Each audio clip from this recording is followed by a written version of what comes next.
Subscribe कीजिए की frames animation academy channel को ताकि मेरे सारे ट्यूटोरियल्स टिप्स एंड ट्रिक्स आप तक पहुंच जाए सबसे पहले। अगर आपको एकदम अच्छे रियलिस्टिक प्रोफेशनल आउटपुट निकालना सीखना है, मैं आपको पढ़ाऊंगा 3D Max, V-Ray और फोटोशॉप। और इस कोर्स में आपको मिलेगा आपका पोर्टफोलियो डेवलपमेंट और आपको ऑथोराइज की फ्रेम्स एनिमेशन से आपको मिलेगा सर्टिफिकेशन। सो अगर आपको सीखना है सो स्क्रीन पे दिए हुए नंबर पे आप कॉल कर सकते हो या तो व्हाट्सएप कर सकते हो। So what are you waiting for? I am really excited to share my techniques with you. So let's get started with this lesson. Okay, so ये है सिंपल बेसिक सीन है और इस सीन को थोड़ा सा समझ के लेंगे ताकि आसानी होगी हमको सेटिंग करने के लिए। सो बेसिकली ये जो सीन है ना, ये मैंने एक लाइव लेक्चर में, जो मेरा लेक्चर चलता है उस लेक्चर में मैंने ये करके दिखाया हुआ एक बेडरूम है स्टार्ट से लेकर एंड तक। सो इसमें मैंने पूरा मॉडल और मटेरियल और लाइट्स लगाए हैं। ओके, तो एक बार गो थ्रू कर लेते हैं कि इसका है क्या सेटिंग। तो ये है सबसे मेन लाइट जिसको हम बोलेंगे की लाइट। ओके, और ये है उसका सपोर्ट करने वाला स्काईलाइट पोर्टल, मतलब जो भी लाइट का जो बाहर है इंटेंसिटी वो अंदर थोड़ा सा पुश करेगा।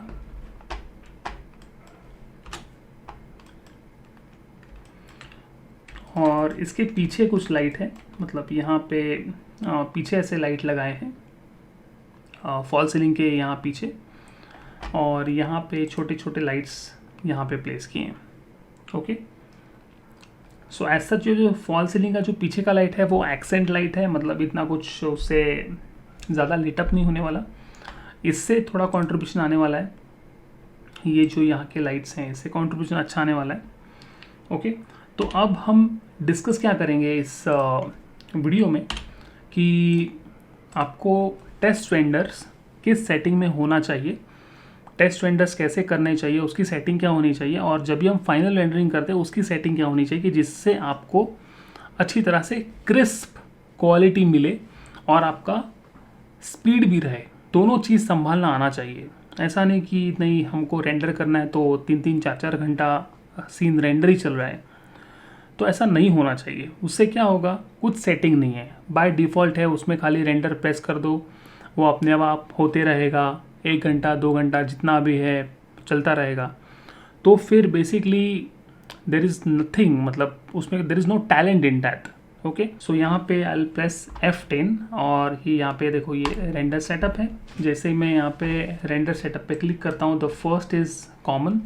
यहाँ पे कोई भी साइज़ तुम ले लो, इट्स अप टू यू कि उसमें हम क्या साइज़ लेते हैं, क्योंकि ये जो लेक्चर है वो फ्रेमिंग के ऊपर नहीं है। So I will just concentrate on settings. तो यहाँ पे क्लिक करता हूँ फर्स्ट V-Ray टैब पे, और इसमें फर्स्ट है फ्रेम बफर।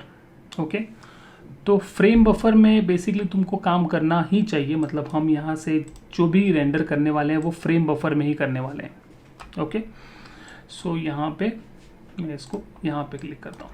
तो ये कुछ ऐसा रेंडर होता है, मतलब मैंने जो रेंडर्स उसके किए हैं वो कुछ ऐसे किए हैं क्योंकि अभी उसको ग्रे स्केल बना के रखा है। ठीक है, तो जब भी आप लाइटिंग करोगे, ठीक है, सारी चीज़ें लाओगे जो भी लाओगे, तो सबसे पहले आपको देखना है कि ये जो रेंडर है ये ओवरराइड पे होना चाहिए। इसका जो आउटपुट आएगा ना कुछ ऐसे ग्रे स्केल में आना चाहिए। उससे क्या होता है, सारा कॉन्सेंट्रेशन हम लाइट्स के ऊपर कर सकते हैं।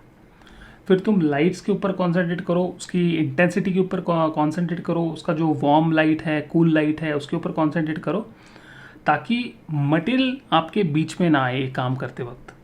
सो नाउ लेट्स से ये जो ओवरराइड मटेरियल है ये होता क्या है। अगर मैं यहाँ से मटेरियल ले लेता हूँ और कोई भी यहाँ से V-Ray का एक मटेरियल लेता हूँ ऐसे, और इसको मैंने ओवरराइड किया ऐसे, ठीक है, और इसका कलर मैंने कुछ ऐसे सेट किया, और ये जो मटेरियल है आपको यहाँ से ड्रैग करके यहाँ से ड्रैग करना है ऐसे, लेट्स से लाइक दिस, और ये ऐसे यहाँ पे डालना है, जो कि मैंने ऑलरेडी डाला हुआ है ओवरराइड। ये होने के बाद मैं नीचे जाता हूँ, यहाँ पे है प्रोग्रेसिव और बकेट्स, ठीक है। सो बेसिकली प्रोग्रेसिव हम टेस्ट रेंडर्स के लिए इस्तेमाल करते हैं। अगर मैंने यहाँ से प्रोग्रेसिव लिया है तो तुरंत मतलब विद इन सेकेंड्स आपको प्रीव्यू मिल जाता है कि रेंडरिंग कैसे होने वाला है। और उसके बाद प्रोग्रेसिव रेंडर करता क्या है कि वो उसको इम्प्रूव करते जाता है, उसका एंटी अलाइजिंग, उसका नॉइज़ के ऊपर वो काम करता है और वो धीरे धीरे धीरे उसको निकालते जाता है। अभी जितना मैंने उसके ऊपर नॉइज़ रखा हुआ है उसके ऊपर वो काम करेगा। जितना कम होगा 0.005 होगा उसका नॉइज़ कम होगा और आपको क्रिस्प क्वालिटी मिलेगी। बट अगर हम टेस्ट रेंडर्स कर रहे हैं ना तो इसके ऊपर इतना ध्यान नहीं देना चाहिए। हम पूरी की तरह से हमको जो तुरंत एक रेंडर मिले, विद इन सेकेंड्स हमको रेंडर मिलेगी। लेट्स से अभी के इसमें पूरा फुल लोडेड सीन है तो एक 30 सेकेंड्स भी जाता है कभी कभी, बट इट्स फाइन एब्सोल्युटली।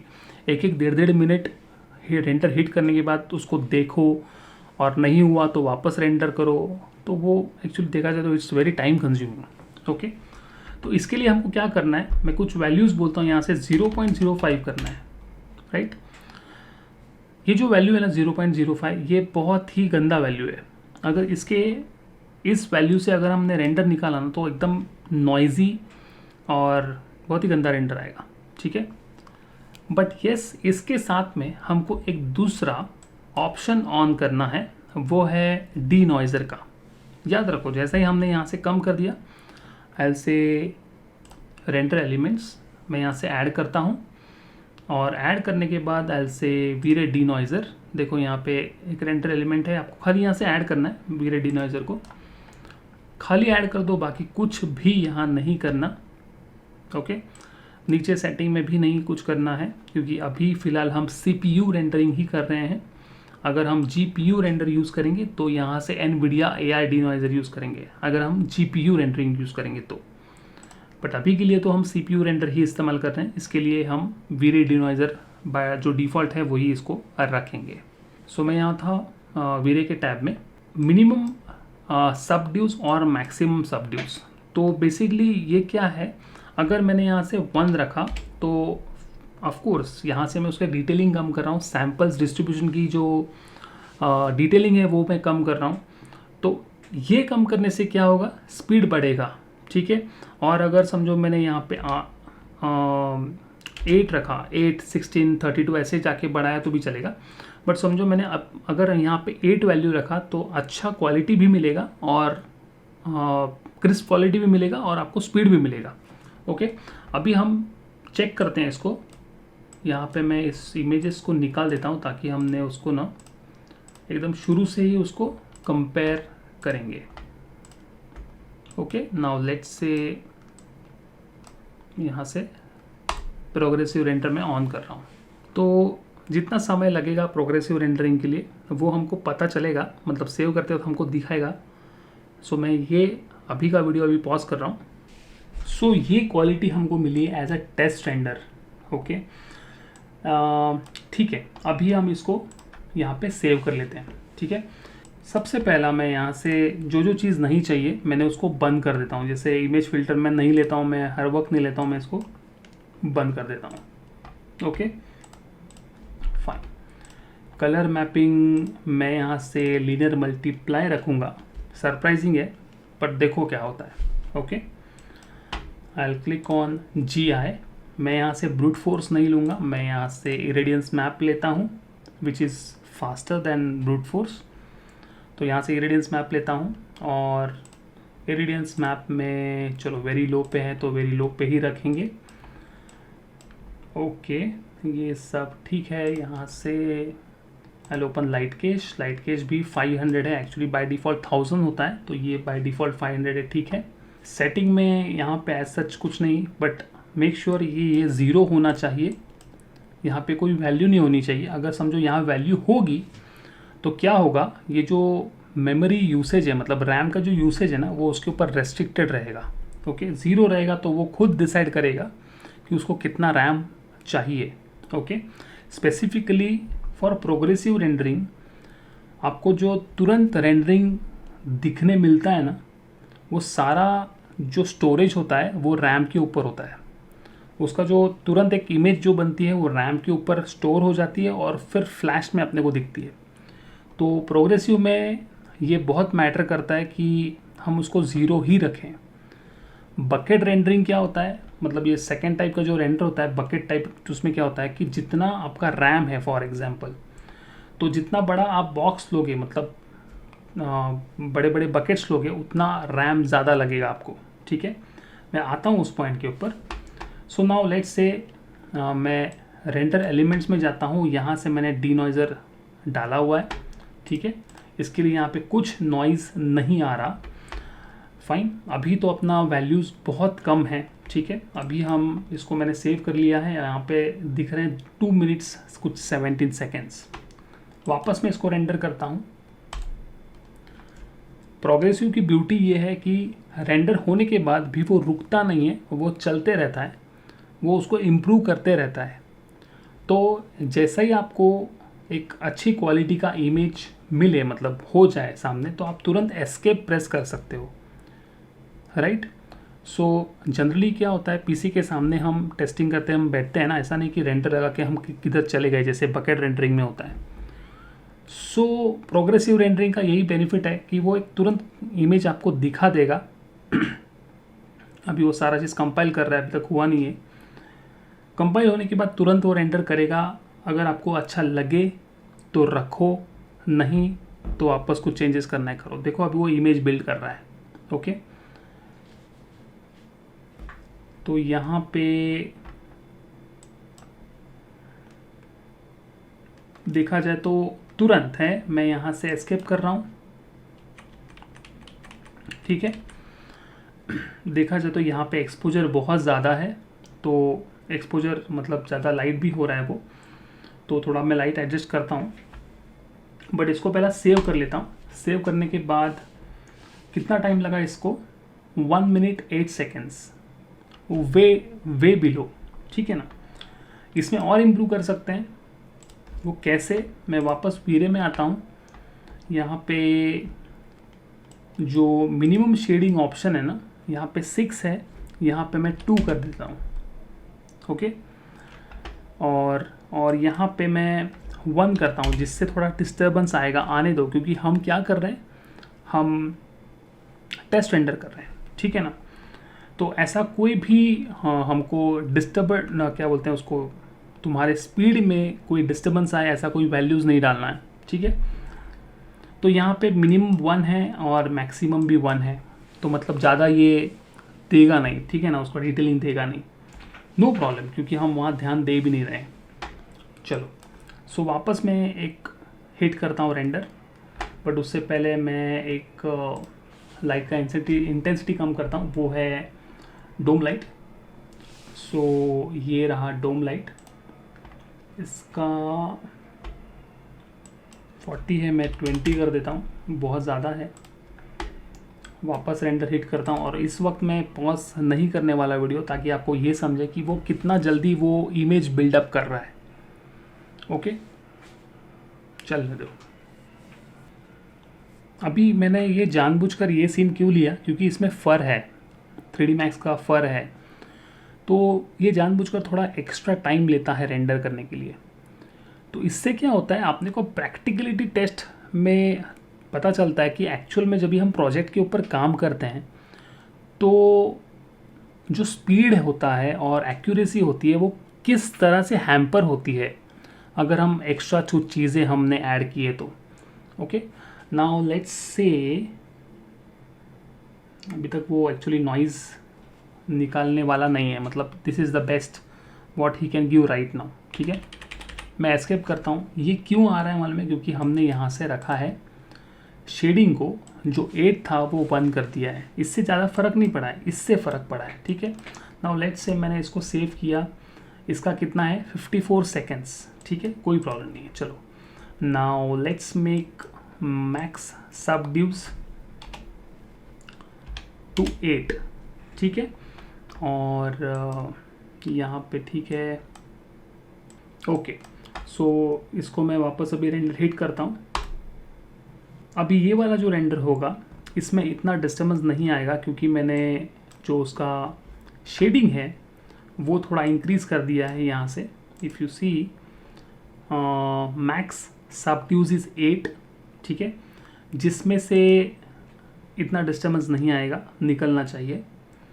और बाकी का नॉइज़ को हैंडल करने के लिए हमने डी नॉइज़र लिया है। करता हूँ एस्केप। देखो इसमें कोई भी नॉइज़ नहीं है। ओके, अब मैं इसको वापस सेव कर लेता हूँ। ठीक है, 1 मिनट एक्चुअली देखा जाए तो लग रहा है एक्चुअल में, और 54 सेकेंड्स में अगर समझो हमने डाउन कर भी दिया तो 54 सेकेंड जा रहा है। तो सिंपल है कि अपने को अगर 1 मिनट में पूरा क्रिस्प क्वालिटी रेंडर मिल रहा है, सो अगर देखा जाए तो ये करीब करीब फाइनल है। और फाइनल इन द सेंस कि आपको मालूम है कि यस ये लाइट है और ये शेडिंग है और ये हमारा फाइनल होने वाला है। अभी इसमें कुछ ज़्यादा फ़र्क नहीं आने वाला, ठीक है, क्वालिटी वाइज, क्योंकि जो छोटे रेंडर में हमने जो छोटे सेटिंग में अगर हमने रेंडर किया है तो इसका जो क्वालिटी है, शेडिंग है, अभी वो चेंज नहीं होने वाला, वो ऐसा ही रहेगा। ठीक है, क्योंकि हमने नॉइज़ बहुत हद तक उसको कम कर दिया है। एक चीज़ और एक मुझे बतानी थी कि बहुत बार मैंने देखा है कि अगर समझो अपने को एक ही चीज़ रेंडर करनी है तो हम यहाँ से क्या करते हैं, रीजन रेंडर करते हैं। लेट्स से अगर मुझे खाली इतना ही रेंडर करना है कि मुझे कुछ चेंजेस किया है, उसके लिए रीजन रेंडर करते हैं, ठीक है। बट देखा जाए तो एक्चुअल रीजन रेंडर होता किस लिए कि मुझे यहाँ से यहाँ पूरा शेडिंग देखना है तो, ठीक है।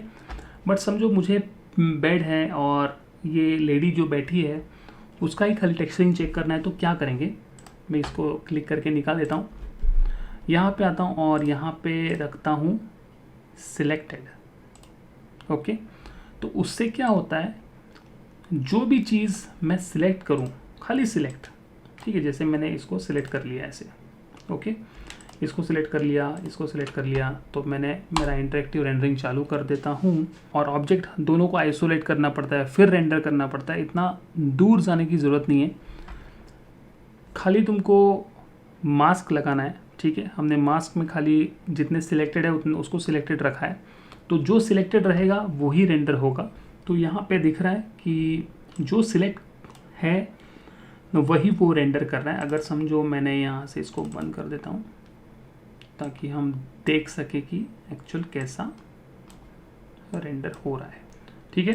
तो जो भी है यहाँ पे दिख रहा है, अगर समझो मुझे ड्रेस पे भी क्लिक करना है तो कंट्रोल प्रेस करता हूँ और यहाँ पे क्लिक करता हूँ, तो जैसे ही मैं ड्रेस पे क्लिक करता हूँ तो यहाँ पे देखो ये उसको लाइट सारा चीज़ कंट्रीब्यूट हो जाता है। तो जो भी है अगर हमने वो सिलेक्ट कर लिया तो वो यहाँ पे अपडेट हो जाएगा। तो वैसा आप एक इंडिविजुअल लाइट के मतलब इंडिविजुअल मॉडल के ऊपर या जो भी है आपका, उसको टेस्ट कर सकते हो विद द सेम लाइट। कुछ भी चेंज करने की ज़रूरत नहीं, आइसोलेट करने की ज़रूरत नहीं, खाली आपको मास्क डाल के क्लिक करना है, दैट्स इट। ओके, तो यहाँ पे मुझे ये नहीं चाहिए तो मैं यहाँ सिलेक्टेड से निकाल के नन कर देता हूँ ताकि सब जगह वो अपडेट हो जाए। ओके, तो अब मैं वो अपडेट नहीं करने वाला। अभी हम आगे बढ़ते हैं फाइनल रेंडर की तरफ। तो फाइनल रेंडरिंग में ऐसा क्या है, आपको बहुत वैल्यू डालना है यहाँ पे, कम से कम 3000 से 4000 होना चाहिए लेट्स से। उससे पहले यहाँ पे लॉक लगाना बहुत ज़रूरी है। तो अगर मुझे 4K चाहिए तो मैं सिंपली ऐसा डालूँगा, बट अभी के लिए फ़िलहाल मैं 1000 ही रखता हूँ। यहाँ से फाइल को सेव करना है। एक सेफर साइड है कि अगर कुछ हो गया रेंडरिंग के इन बिटवीन तो फाइल तुम्हारी सेव रहेगी। Okay, then I move to V-Ray tab, open करता हूँ वीरे फ्रेम बफर। ओपन करने के बाद यहाँ से आपको क्लिक करना है सेपरेट रेंडर चैनल्स, ताकि हर एक जो रेंडर एलिमेंट है अपना उसको अलग से वो सेव करे, ठीक है। अभी रेंडर एलिमेंट हम यहाँ से ऐड करेंगे, तब तक के लिए यहाँ से खाली आपको रास्ता देना है कि उसको सेव कहाँ करना है। ओके, ये हो गया। इसके बाद हमको यहाँ से ये निकालना है मटेरियल ओवरराइड, क्योंकि अभी तो टेस्टिंग करके हो गया, अभी फाइनल रेंडरिंग करना है। So it's done. यहाँ से लेना है बकेट, और बकेट में जितना साइज़ बकेट का बढ़ाता हूँ, ठीक है। लेट्स से 68, तो उतना बड़ा बड़ा वो ब्लॉक्स रेंडर करेगा। तो इस वक्त तुम्हारा रैम काम में आएगा। मुझे बहुत लोग ये पूछते हैं कि रैम, ग्राफिक कार्ड, प्रोसेसर क्या यूज़ होता है। तो ये चीज़ है कि अलग अलग चीज़ों के लिए अलग अलग पार्ट्स यूज़ होते हैं। तो बकेट के लिए आपने कभी शायद सुना होगा, I don't know, but bucket के लिए specifically it utilize the RAM का जो तुम्हारा 16 GB हो या 32 GB हो, उसको वो पूरी तरह से यूटिलाइज करता है। थ्रेशोल्ड 0.05 ही रखने वाला हूँ इसके लिए, इन दिस केस। बट आपको क्या करना है, 0.005 करना है, एकदम अच्छी फाइन क्वालिटी और ऊपर से डी नॉइज़र। ठीक है, तो राइट नाउ 0.05 इज़ फाइन। फिर यहाँ आके मैं नहीं लेता इमेज फिल्टर। ठीक है, ग्लोबल DMC यहाँ से कुछ नहीं करना, just you have to bounce, go to V-Ray GI, और यहाँ से इरेडियंस मैप में से वेरी लो निकालने के बाद आप मीडियम रख सकते हो। Medium is also fine, but अभी के लिए मैं लो रखने वाला हूँ ताकि आपको आउटपुट और जल्दी मिले। Okay, so I will open this irradiance map. ठीक है, यहाँ से लाइट केश 1000 का इमेज है, एटलीस्ट अपने को यहाँ से देना है, लेट्स से 1000। ओके, सेटिंग में आने के बाद यहाँ पे सब ठीक है। रेंडर एलिमेंट्स में मैं क्या क्या ऐड करता हूँ वो आपको मैं दिखाता हूँ। लेट्स से Z डेप्थ लेता हूँ, वायर कलर लेता हूँ, total lighting, specular, shadow, self illumination अगर है तो, नहीं तो लिया तो भी कुछ प्रॉब्लम नहीं, फिर बाद में उसको डिलीट कर सकते हैं। ओके, रॉ नहीं लेता, वीरे रिफ्रैक्शन, वीरे रिफ्लेक्शन। ओके, ये ठीक है।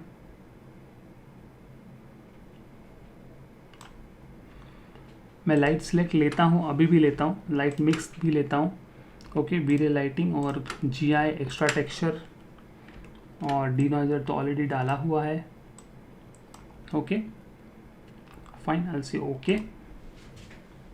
तो जितने भी सारे एलिमेंट्स हैं वो यहाँ पे आ गए हैं, और ये पासेस एलिमेंट्स में लेता हूँ फाइनल एंट्रिंग के वक्त। तो यहाँ पे अभी के लिए मैं सब लोगों को निकाल देता हूँ ताकि हम जल्दी से जल्दी हम रेंडर कर पाएँ। ओके, अब मैं यहाँ से क्लिक करता हूँ ताकि अपना प्रोडक्शन रेंडर प्रॉपर दिखे।